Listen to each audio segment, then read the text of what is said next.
Capítulo 15. Mamá. Fueron a examinar a la doncella del santuario varias veces más. De camino a casa, tras una de esas visitas, la escena fuera del carruaje parecía tan animada como una celebración de Año Nuevo. «Casi habría sido más rápido ir andando», dijo Yao. Mao Mao, que sabía que su padre tenía una pierna mal, se quedó callada. Loumen sonrió torpemente.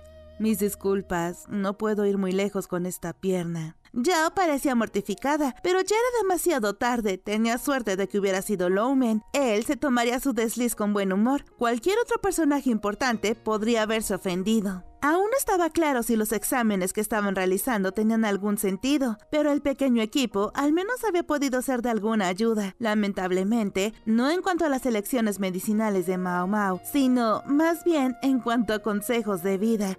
Pudieron decirle a la doncella del santuario que bebiera mucha agua. En Shao, el agua era demasiado preciada para beber mucha. Además, la doncella del santuario no podía excusarse para usar las instalaciones en cualquier momento, así que no tenía la costumbre de beber agua con frecuencia. Cuando empezó a ingerir más líquidos, se alegró de tener menos dolores de cabeza. También se alegró de poder dar más paseos. Como Albina, en Shao solo podía salir de noche, pero en Li la luz del sol era menos intensa y la lluvia más frecuente. Cuando hacía mal tiempo, cogió un paraguas y salía a dar un paseo. «Supongo que me alegro de que se divierta», pensó Mao Mao, pero casi empezaba a preguntarse si la doncella del santuario había venido a Li para pasar unas simples vacaciones. No es que la mujer no tuviera nada con lo que llenar sus horas, por supuesto, recibía visitas de vez en cuando. Algunos eran gente importante, pero también lo sabía que simplemente querían intercambiar unas palabras con la doncella de santuario extranjera. Por la experiencia, al igual que la dama blanca antes que ella, esta doncella de santuario extranjera parecía atraer a la gente intrigada por el color de su piel. Dijo que alguien que la había visitado hoy quería que le adivinara el futuro, explicó Mao Mao. El pronóstico es algo que una doncella de santuario hace a veces, pero es una petición un poco grosera. Después de todo, es una dignataria extranjera, dijo Loumen. Mao Mao estuvo totalmente de acuerdo, por no mencionar que, al menos públicamente, estaba aquí para recibir tratamiento médico. Acudir a alguien de esa posición y pedirle que te adivine el futuro olía a cierta falta de empatía, pero, por desgracia, mucha gente parecía ser así. Dicen que sus predicciones son exactas, pero yo cuestiono vivir basándote en cosas así, dejando que predicciones infundadas dicten tu futuro, dijo Mao Mao. Eso era lo que le molestaba. No había razón para creer que la adivinación funcionara. Si las predicciones de la doncella del santuario tenían alguna validez, probablemente solo demostraban que tenía un don para leer a la gente. Sé que prefieres las cosas claras, Mao Mao, dijo Loumen. ¿No te gusta la adivinación?, intervino Yao. ¿No te hace sentir rara?, preguntó Mao Mao. Sabía que no todo en el mundo era blanco o negro, pero en su posición, la mayoría de los misterios de la vida representaban simplemente una limitación del propio conocimiento o información. Siempre había algo real detrás de ellos. Quiero decir, chamuscar caparazones de tortuga y dejar que eso te diga dónde localizar tu capital, un método bastante dudoso. Me atrevería a decir que es sorprendentemente racional, de hecho, contraatacó su padre. Utilizar partes de la fauna local puede darte una idea de lo bien que se alimentan los animales. En otras palabras, si la tierra es abundante, llámalo adivinación, atribúyelo a los dioses o a un inmortal, si eso es lo que hace falta para que la gente lo crea. Quizá ahí empezó lo que llaman política.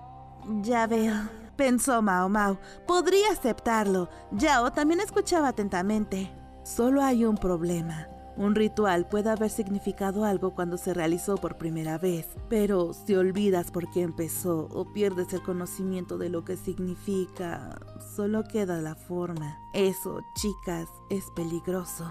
Loumen parecía triste. Una vez fue a un pueblo donde, cuando había una mala cosecha, sacrificaban a todos los niños nacidos ese año, enterrándolos en la tierra, pero un año eso no mejoró la cosecha, así que hicieron más sacrificios, hasta que apenas quedó nadie en el pueblo.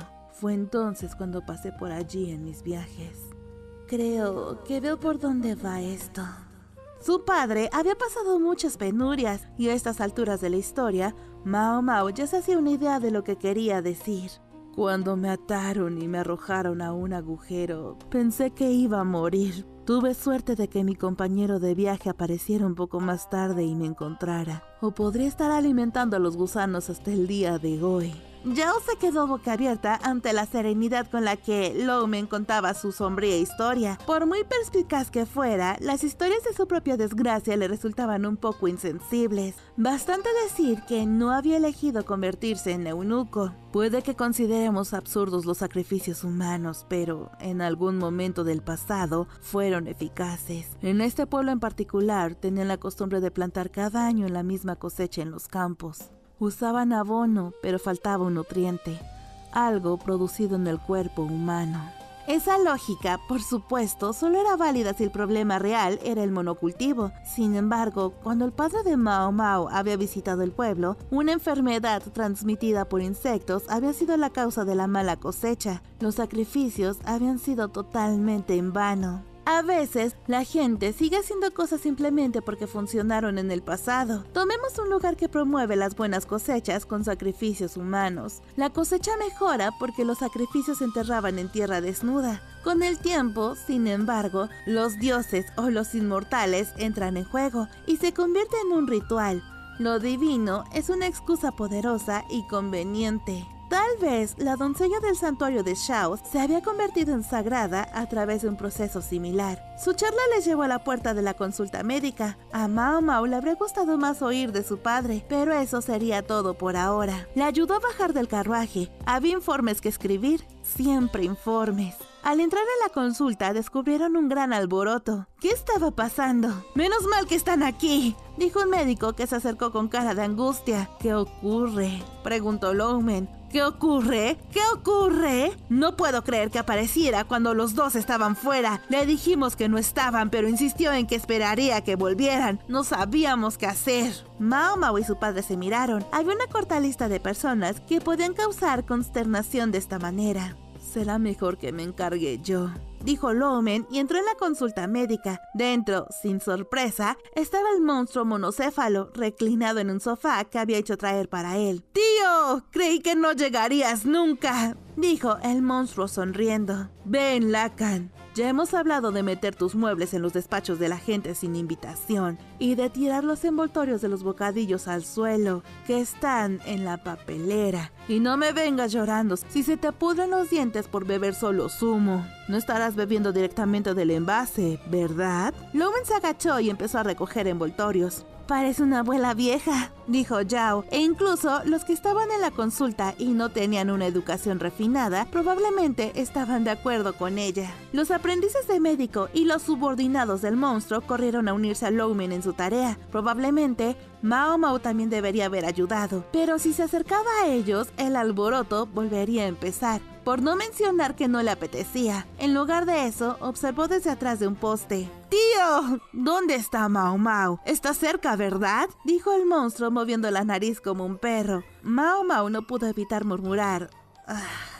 Quizá podrías hacer algo con tu cara, Mao Mao. Es aterradora, dijo Yao. Si ella lo decía, entonces Mao Mao se masajeó la boca y las cejas hasta que se relajaron un poco. Sin embargo, no pudo evitar que sus mejillas se crisparan. ¡Mao Mao! ¡Dame a Mao Mao!, gritaba el monstruo. Vamos, te advertí que si armabas alboroto, habría muchas zanahorias en tu cena. Esta noche hay sopa de zanahoria, dijo Lowman. Si la gente no pensaba que ella parecía una anciana, ahora lo harían. Varias personas se agarraban el estómago, hinchadas de risa. El resto miraba a su alrededor sin saber qué hacer. Quiero huevo en mi sopa de arroz, tío. Quiero decir, no. ¿Dónde está Mao Mao? Tengo una razón legítima para estar aquí hoy. Eso es algo difícil de creer, contigo tirado en un sofá que te has traído tú mismo, ensuciando de restos de aperitivos por todas partes, dijo Lowman. Abrió un cajón, sacó un cepillo de dientes y se lo dio al estratega Fenómeno. El mensaje parecía ser: lávate los dientes. Puedes empezar por decirme cuál es tu razón. Sé que pierdes todo sentido de la proporción cuando se trata de Mao Mao. Si estoy de acuerdo con la razón por la que estás aquí, podemos partir de ahí. El estratega, metiéndose el cepillo de dientes en la boca, asintió con entusiasmo. Mao Mao recogió una cesta de vendas usadas en el pasillo. Confiaba en su padre para manejar las cosas. Si tenía suerte, los dos terminarían su pequeña charla mientras ella seguía haciendo la colada. Una hora más tarde, cuando ya había terminado de lavar y empezar a colgar las vendas para que se secaran, la llamaron. Su padre llegó con aspecto cansado. ¿Qué quería? No preguntó Mao Mao, sino Yao. Algo bastante sorprendente, debo decir, respondió Longmen. ¿Sí? La presentación del príncipe será pronto y Lacan quiere que Mao Mao sea su catadora de comida en la cena. ¿De verdad piensa estar allí?, pensó Mao Mao. Lacan afirmaba que el estratega apenas se molestaba en asistir a ninguna fiesta o reunión en el jardín. Eso incluía, según tenía entendido, la última fiesta imperial en la que había participado como catadora. ¿Por qué?, preguntó Mao Mao. Sabía perfectamente que debía de haber mucha gente resentida con él, así que eso explicaba la necesidad. Pero pensar que preguntaba por ella personalmente... No es que se opusiera a que cualquier otra persona pidiera a Mao Mao que comprobara si su comida estaba envenenada. Estaba envenenada. Si te hubiera pedido que fuera su dama de compañía, eso sería una cosa, pero... ¿una catadora de comida? Es una petición difícil de rechazar. Nadie se va a oponer a que tenga su propio catador, sobre todo después del incidente de la intoxicación alimentaria. ¿Es realmente una pregunta?, dijo Mao Mao. Cuando su padre dijo que la petición era difícil de rechazar, fue como decirle que no podían negarse. De todos modos, su padre siempre había sido blando. Después de lo ocurrido, la gente había empezado a llamarla mamá, aunque a Mao Mao no le importaba. No es que le importara en absoluto. ¿Puedo preguntar algo?, dijo Yao levantando la mano. Longmen asintió. ¿No se suponía que Mao Mao y yo asistiríamos a la doncella del santuario en el banquete? Sí, esa era la intención. Tendrá que arreglársela solo con uno de ustedes. Aún estaba por determinar si sería Mao Mao o Yao. La doncella del santuario iba a tener dos catadores de comida, uno de Shao y otro de Li. Dado su estatus y todos los asistentes, guardias y demás a su alrededor, el de Li era afortunado simplemente por poder estar cerca de ella. De acuerdo, ve con él entonces, Mao Mao. Será más sencillo si yo cuido de la doncella del santuario. Yao se mostró firme, pero Mao Mao dijo, espera, ¿no tengo voz en esto? Estaba francamente asustado de lo que Enen pudiera hacer si dejaba que Yao probara la comida en busca de veneno. Además, ella quería hacerlo. Él preguntó por ti específicamente, así que creo que deberías aceptar. De todos modos, piensa en lo que pasaría si asistieras a la doncella del santuario y el gran comandante Khan estuviera al acecho. A eso, Mao Mao no pudo decir nada. Su padre también guardó silencio. La conducta impetuosa del estratega era, en su mayor parte, cortésmente ignorada por sus compatriotas, pero no querrían que actuara así cerca de un dignatario extranjero, especialmente uno con el que ni siquiera a los hombres castrados se les permitía entrar en contacto. Mao Mao, dijo Longmen dándole una palmadita en el hombro. «Puedes dejarme a la doncella del santuario a mí», dijo Yao palmeando el otro hombro. «¿Seguro que no podemos reconsiderarlo?», preguntó Mao Mao agitando las manos y mirándolos. «Me temo que, sencillamente, no podemos rechazar esta petición, Mao Mao. Teniendo en cuenta las implicaciones para la doncella del santuario, tienes que asistir a Lacan. No querríamos un incidente internacional». Vamos, papá. Todavía debes tener un truco bajo la manga. Dándole otra palmada en el hombro, Longmen dijo, «Me temo que no».